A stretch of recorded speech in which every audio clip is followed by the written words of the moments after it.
ஏ விஜய் வீட்டை விட்டு வெளியே வா. ஏ விஜய் பணியூர் விட்டு வெளியே வா அப்படின்னு சொல்றவங்களுக்கு என் வீடு எதுன்னு தெரியுமா? முதல்ல என் வீடு எங்க இருக்குனாவது தெரியுமா? என சீண்டி பார்க்கறதா நினைச்சு கிண்டலும் கேலியுமா பேசுறவங்களுக்கு நான் சொல்றேன், இந்த தமிழ்நாடு தமிழ்நாடுன்னு சொல்றாங்களே, அது மத்தவங்களுக்கு வேணா ஸ்டேட்டா இருக்கலாம், ஆனா என்ன பொறுத்த வரைக்கும் என் தாய் நாடான தமிழ்நாடு தான் என் வீடு.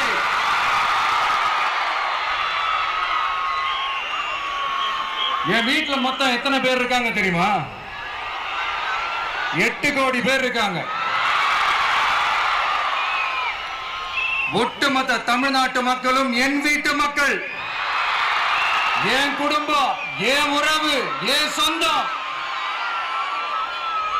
எனக்கு எல்லாமும் கொடுத்த இந்த 8 கோடி சொந்தங்களுக்கு இனிமே எல்லாமுமா கூட நிக்க போறது இந்த விஜய் மட்டும்தான்.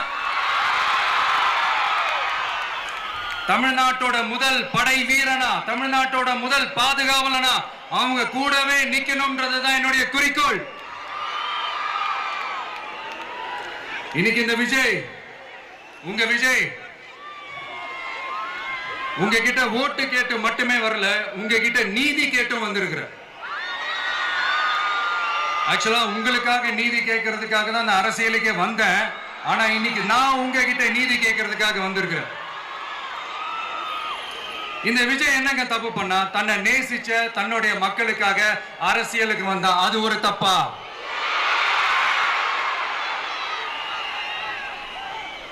எல்லாத்தையும் ஒதுக்கி தள்ளிட்டு மக்களுக்காக மட்டுமே வந்த அது ஒரு தப்பா? இந்த மத்த கட்சிகளுக்கெல்லாம் மாநாடு நடத்துறதுக்கோ பொதுக்கூட்டம் நடத்துறதுக்கோ இல்ல ஹால் ஃபங்க்ஷன்ஸ் நடத்துறதுக்கோ பர்மிஷன் கொடுப்பாங்க, இடம் கொடுப்பாங்க. ஆனா நமக்கு மட்டும் இடம் கொடுக்க மாட்டாங்க, கொடுக்கவும் விட மாட்டாங்க. இது என்னங்க நியாயம்? நான் போய் மக்களை சந்திக்கிறதுக்கோ இல்ல மக்கள் வந்து என்ன சந்திக்கிறதுக்கோ ஒரு உரிய இடமோ இல்ல உரிய பாதுகாப்போ மத்த கட்சிகளுக்கு எல்லாம் கொடுப்பாங்க. ஆனா எனக்கு கொடுக்க மாட்டாங்க, கொடுக்கவும் விட மாட்டாங்க. இது என்னங்க நியாயம்? இந்த SOPs சொல்லுவாங்க, அதனுடைய ஃபுல் ஃபார்ம் வந்து ஸ்டாண்டர்ட் ஆபரேட்டிங் ப்ரொசீஜர். ஆனா எனக்கு மட்டும் அது ஸ்டாலின் சார் ஆபரேட்டிங் ப்ரொசீஜர். இது என்னங்க நியாயம்?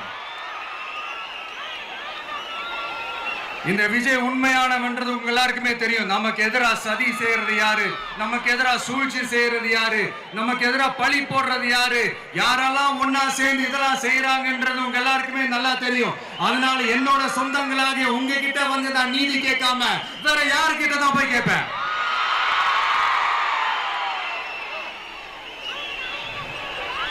செல்ஃபே எடுக்காத ஒரு கூட்டணி கணக்கு,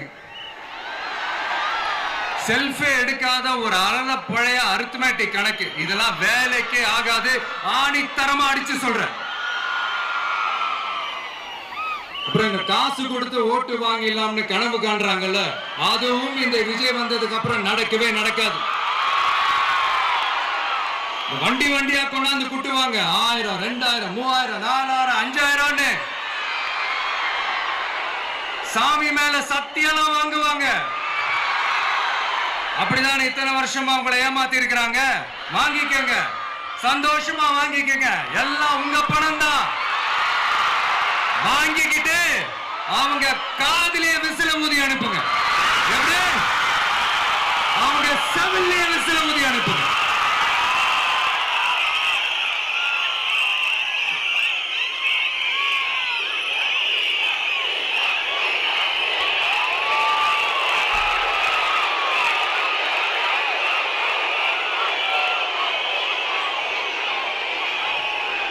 அடுத்து நம்மளுடைய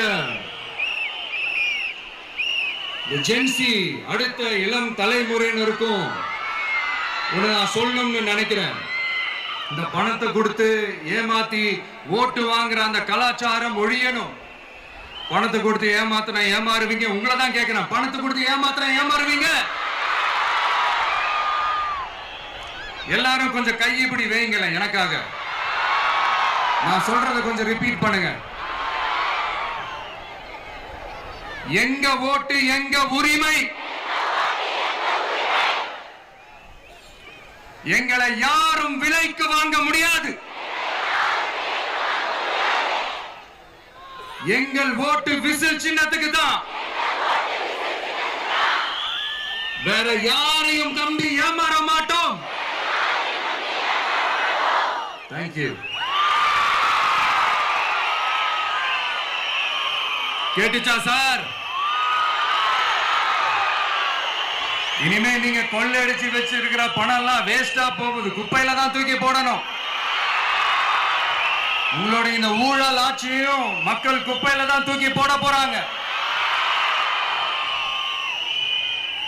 அடுத்து ஒவ்வொரு வீட்டில் இருக்கிற என்னுடைய குட்டி நண்பா நண்பீஸுக்கும் நான் சொல்லணும்னு நினைக்கிறேன்.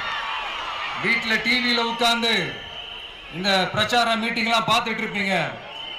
உங்களையும் உங்களுடைய ஃபியூச்சரையும் மைண்ட்ல வச்சுக்கிட்டு தான் நாம அரசியலுக்கே வந்திருக்கிறோம். அதனால எனக்காக நீங்க ஒண்ணு செய்யணும். தொடர்ந்து செஞ்சுக்கிட்டு தான் இருக்கிறீங்க. நான் நிறைய கியூட்டான வீடியோஸ்லாம் நான் பார்க்கிறேன்.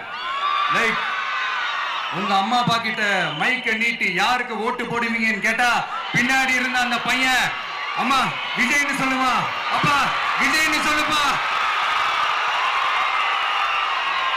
அப்படின்னு நிறைய அந்த கியூட்டான வீடியோஸ்லாம் பார்க்கிறேன். அதை தொடர்ந்து தயவு செஞ்சு அதை தொடர்ந்து கண்டினியூ பண்ணுங்க. உங்க வீட்டில் இருக்கிற உங்களுடைய அப்பா அம்மா தாத்தா பாட்டி பெரியப்பா பெரியப்பா சித்தி சித்தப்பா அத்தை மாமா ஓட்டு போடுற வயசுல இருக்கிற அண்ணன் அக்கா எல்லாரையும் விசில் சின்னத்துக்கு ஓட்டு போட சொல்லுங்க. விசில் சின்னத்துக்கு ஓட்டு போட வைங்க.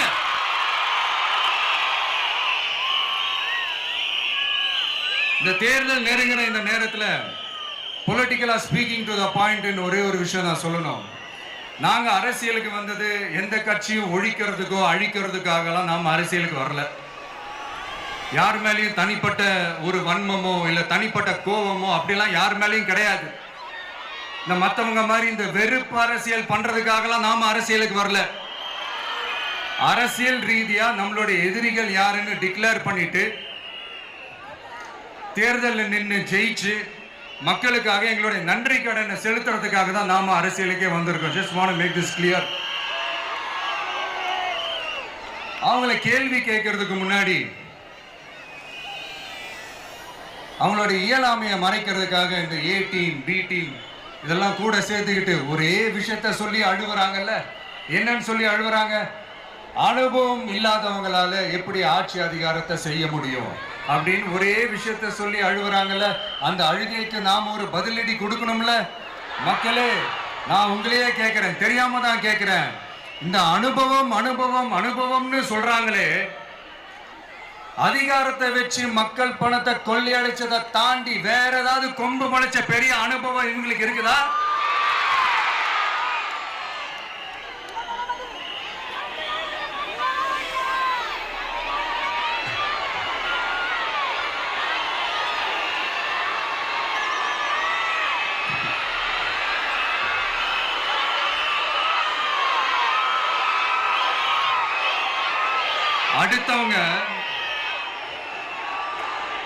அடுத்தவங்க ஆரம்பிச்ச அரசியல் கட்சியில அடுத்தவங்களுடைய அட்ரஸ்ல அரசியல்வாதிகளா இருந்துட்டு இருக்கிற இவங்க எல்லாருக்கும் ஒரு சவால்.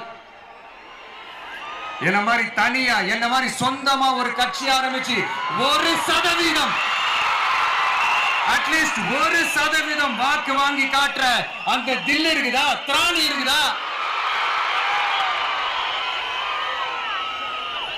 30 வருஷமா மக்கள் இயக்கமா இருந்து இன்னைக்கு மிகப்பெரிய ஒரு அரசியல் கட்சியா வளர்ந்து இந்த கூட்டணி கட்சிகள் மட்டுமே நம்பி இருக்கிற 75 வருஷ கட்சி 50 வருஷ கட்சின்னு இன்னைக்கு ஆட்சி அதிகாரத்துல இருந்துட்டு இருக்கிற இவங்க எல்லாரையும் மீறி இன்னைக்கு களத்துல தனியா நின்னு இந்த 2 வருஷத்துல முதன்மை சக்தியா வளர்ந்து 30% தாண்டி இன்னைக்கு மக்கள் ஆதரவை பெற்றிருக்கிற நமக்கு அனுபவம் இல்லையா?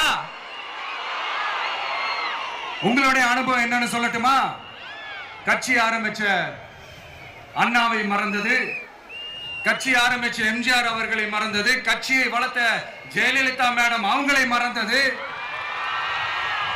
இவங்க எல்லாரும் சொன்ன விஷயங்கள், பேசின விஷயங்கள், எதையெல்லாம் ஃபாலோ பண்ணணும்னு சொன்ன விஷயங்கள் எல்லாத்தையும் மறந்தது. இவங்களுக்கு நமக்கு அனுபவம் இல்லையா? நமக்கு அனுபவம் இல்லதான். கொள்ளை அடிக்கிறதுலாம் எங்களுக்கு அனுபவம் இல்லதான். அதெல்லாம் எங்களுக்கு சுட்டு போட்டாலும் வராது. இந்த கொள்கையை பேருக்கு மட்டும் வச்சுக்கிட்டு நேரடியா சரண்டர் ஆகிறது, மறைமுகமா சரண்டர் ஆகிறது, இந்த மாதிரி அனுபவம் நமக்கு இல்லதா? அதுவும் நமக்கு சுட்டு போட்டாலும் வராது. மக்களை நேசிக்கிற நல்ல குணம் இருந்தா போதும்யா. நல்ல சூப்பரான ஒரு நல்லாட்சி கொடுக்கலாம். நல்லாட்சி கொடுக்கிறதுக்கு மெத்த படிச்ச மேதாவிகளா இருக்கணும்லாம் ஒன்னும் அவசியம் இல்ல.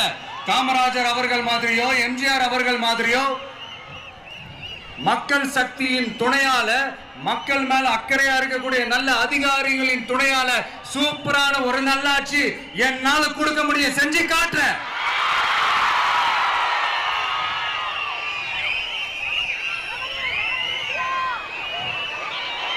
நாலரை வருஷம் ஆச்சு, 4.25 வருஷத்துக்கு மேல ஆகுது.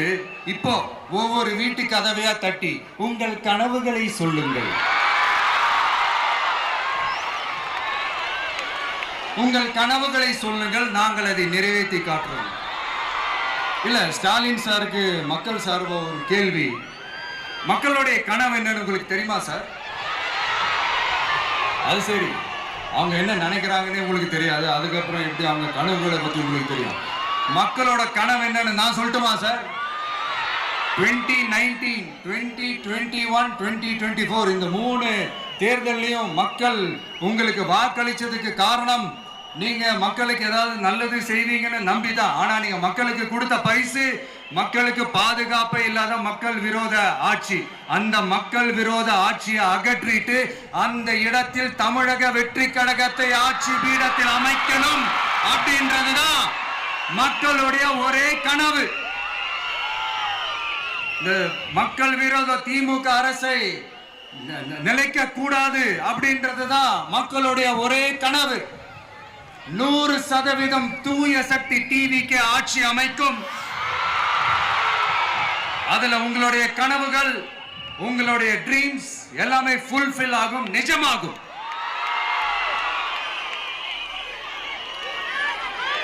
தமிழ்நாடு எப்பவுமே டெல்லிக்கு அவுட் ஆஃப் கண்ட்ரோல் அப்படின்ட்டு ஸ்டாலின் சார் அடிக்கடி சொல்லுவாங்க. ஸ்டாலின் சார் எது எதுலாம் அவுட் ஆஃப் கண்ட்ரோல் இப்ப நான் கொஞ்சம் சொல்லட்டுமா? முதல்ல சட்டம் ஒழுங்கெல்லாம் அவுட் ஆஃப் கண்ட்ரோல், பெண்கள் பாதுகாப்புல அவுட் ஆஃப் கண்ட்ரோல், இளைஞர்கள் வேலை வாய்ப்புல அவுட் ஆஃப் கண்ட்ரோல், மொத்தத்தில் அவரோட ஆட்சியே ஒரு அவுட் ஆஃப் கண்ட்ரோல். இந்த வருஷம் பிகினிங்ல சட்டசபையில பேசும்போது சொல்றாங்க, மக்கள் எல்லாரும் ரொம்ப மகிழ்ச்சியா இருக்கிறாங்க, அதனால நானும் ரொம்ப மகிழ்ச்சியா இருக்கிறேன் அப்படின்னு. மக்கள் சந்தோஷமா இருக்கிறத பார்க்கறது கூட ஒரு சந்தோஷம் தான் சார், அது யாரும் இல்லைன்னு சொல்லல.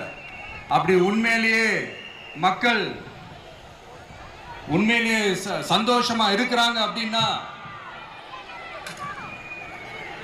ஏன் சார் விவசாயிகள் போராட்டம் நடக்குது?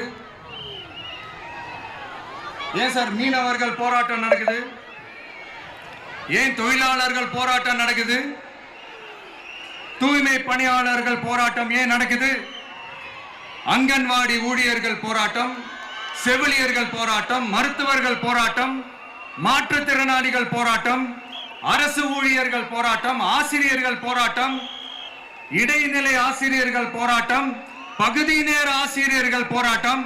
இதெல்லாம் உங்க ஆட்சியில மக்கள் மகிழ்ச்சியா இருக்காங்கன்றதுக்காக நடக்கிற போராட்டமா சார்? எனக்கு தெரிஞ்சு மக்கள் சந்தோஷமா இருக்கிறாங்கன்னா பொங்கல் வச்சு கொண்டாடுவாங்கன்னு கேள்விப்பட்டிருக்கிறேன். உங்க ஆட்சியில தான் போராட்டம் நடத்தி அவங்களுடைய மகிழ்ச்சியை வெளிப்படுத்துறாங்கன்னு நினைக்கிறேன். இன்னும் தீரவே தீராத பிரச்சனைகள்னா இருக்கிற இடம் பிரச்சனை, பார்க்கிற வேலை பிரச்சனை, பண்ற தொழில் பிரச்சனை, விலைவாசி பிரச்சனை, தண்ணி பிரச்சனை, பஸ் வசதி இல்லைன்ற பிரச்சனை, ரோடு சரி இல்லைன்ற பிரச்சனை, ஆஸ்பத்திரி சரியா இல்லைன்ற பிரச்சனை, இப்படிலாம் ஒரு அடிப்படை விஷயங்களே பிரச்சனையா இருந்தா அப்போ ஆளுங்கட்சின்னு ஒண்ணு எதுக்குதான் இருக்கிறாங்க அப்படின்னு தானே மனசுல தோணும் மக்களுக்கு. ஆட்சிக்கு வர்றதுக்கு முன்னாடி தான் பொய்யா அடிச்சு விட்டீங்க.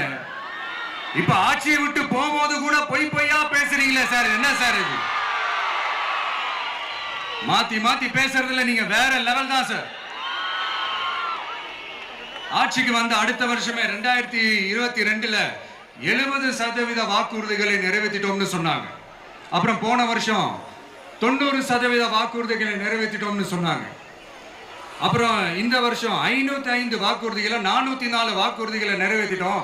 கிட்டத்தட்ட ஒரு 80% வாக்குறுதிகளை நிறைவேற்றிட்டோம்னு சொன்னாங்க. முதல்ல 70, அப்புறம் 90, அப்புறம் 80. இன்னும் தேர்தல் நெருங்க அது 60, 50, 40, 30, 20ல போய் நிற்கும்னு நினைக்கிறேன். அதையும் அவரே அறிவிப்பாரோ என்னமோ எனக்கு தெரியல.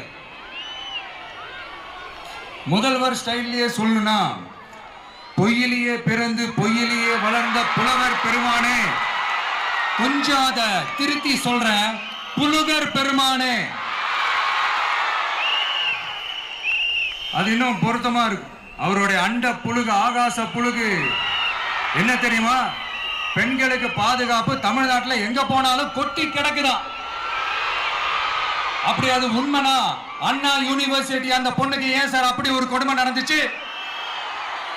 கோவை கல்லூரி பெண்ணுக்கு ஏன் சார் அப்படி ஒரு கொடுமை நடந்துச்சு? பெண் குழந்தைகள் பாதிக்கப்படுறதா கிட்டத்தட்ட 1000க்கும் மேலான போக்சோ கேசுகள் ஏன் சார் பதிவானுச்சு?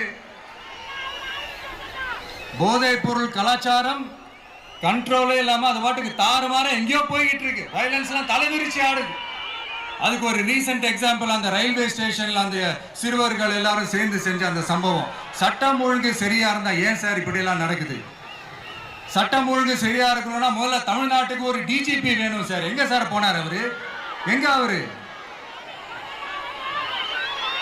சும்மா இந்த ஆக்டிங் ஆபீசரை வச்சுக்கிட்டு அரசாங்கத்தை நடத்துனீங்கன்னா இப்படிதான் சட்டம் ஒழுங்கு சந்தி சிரிக்கும். முதல்ல தமிழ்நாட்டுக்கு ஒரு டிஜிபியை போடுங்க சார். அதுக்கப்புறமாச்சும் சட்டம் ஒழுங்கு சரியாகுதான்னு பார்ப்போம். சரிப்பா, கேள்வியா கேட்கிறியே, நீ வந்தா என்ன செய்வ அதானே கேட்கறீங்க. கரெக்ட், கேட்கணும். மக்களோட அடிப்படை தேவைகளை தீர்க்கிறது தான் நம்மளுடைய ஃபர்ஸ்ட் வேலையே. அதை தீர்க்கிறதுக்கான அந்த தேடி போறது, அதோட சொல்யூஷனை தேடி போறது தான் நம்மளுடைய ஃபர்ஸ்ட் அஜெண்டாவே. கொஞ்சம் வெயிட் பண்ணுங்க, தேர்தல் அறிக்கை ரெடி ஆயிட்டு இருக்கு. தெளிவான ஒரு தேர்தல் அறிக்கையாவது வரும். என்ன நம்புற உங்களை நான் டிசப்பாயிண்ட் பண்ணவே மாட்டேன்.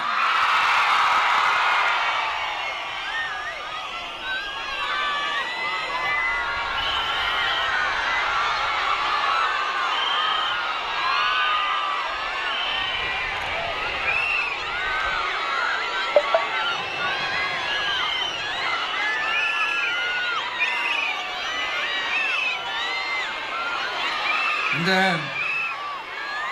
சும்மா ஆட்சிக்கு வரணும்ன்றதுக்காக இந்த நடைமுறைக்கு சாத்தியமே இல்லாத இந்த மாதிரி விஷயங்கள் எல்லாம், வாக்குறுதிகளை நான் என்னைக்குமே கொடுக்கவே மாட்டேன். அதே மாதிரி ஆட்சிக்கு வந்ததுக்கு அப்புறம் கூட அவங்க அது தரல, இவங்க இது தரல அப்படின்லாம் பம்மிக்கிட்டு இல்லாம உங்களுக்காக எந்த எக்ஸ்ட்ரீமுக்கும் போய் நான் போராடவும் தயாரா இருக்கிறேன். அதனால நான் மறுபடியும் இதை நான் ரிப்பீட் பண்றேன். இவ்வளவு நாள் இதை நான் மட்டும் தான் சொல்லிக்கிட்டு இருந்தேன். இப்ப களமே சொல்லுது, 2 பேருக்கு நடுவுல தான் போட்டியே.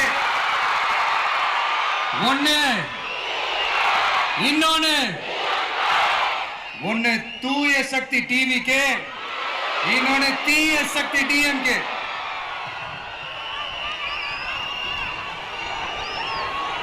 இப்ப நம்ம இந்த எலெக்ஷன் விஷயத்துக்கு வருவோம். விஜய் என்னப்பா இவரை மட்டும் தான் எதிர்க்கிறாரு, இவங்களை எதிர்க்க மாட்டேன்றாரு, அவங்கள பத்தி எதுவுமே சொல்ல மாட்டேங்கிறாரு. இல்ல நான் கேட்கிறேன், இது யாருக்கான எலெக்ஷன்? தமிழ்நாடு சட்டசபைக்கான ஒரு தேர்தல். இப்ப இங்க யார் ஆட்சியில் இருக்கிறா? யாரு பொய்யா வாக்குறுதிகளை கொடுத்து மக்களை ஏமாத்துறது? யாரு மக்கள் விரோத ஆட்சியை நடத்துறது? அப்ப இங்க யாரை அகற்றணும்? இந்த மக்கள் விரோத திமுக அரசை அகற்றணும்னா நம்ம யாரை எதிர்க்கணும்? எதுக்கு தேவையில்லாம பல முறை மக்கள் ஆல்ரெடி டிலீட் பண்ணவங்களை எதுக்கு?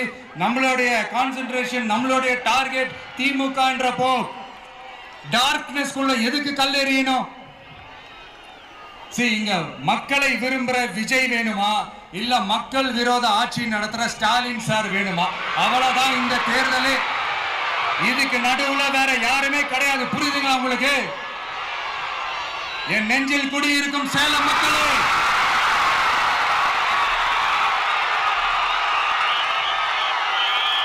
one last simple question. Vijay நம்புறீங்களா ஸ்டாலின் சார நம்புறீங்களா? அவ்வளவுதான், முடிஞ்சு போச்சு. கதம் கதம். போர் முழக்கம் உங்களை ஒரு நிமிஷம் கூட தூங்க விடாது. இந்த போன லாஸ்ட் வீக் இந்த டிஎன்பிஎஸ்சி இந்த எக்ஸாம்ஸ், இந்த குரூப் 2 எக்ஸாம்ஸ், அது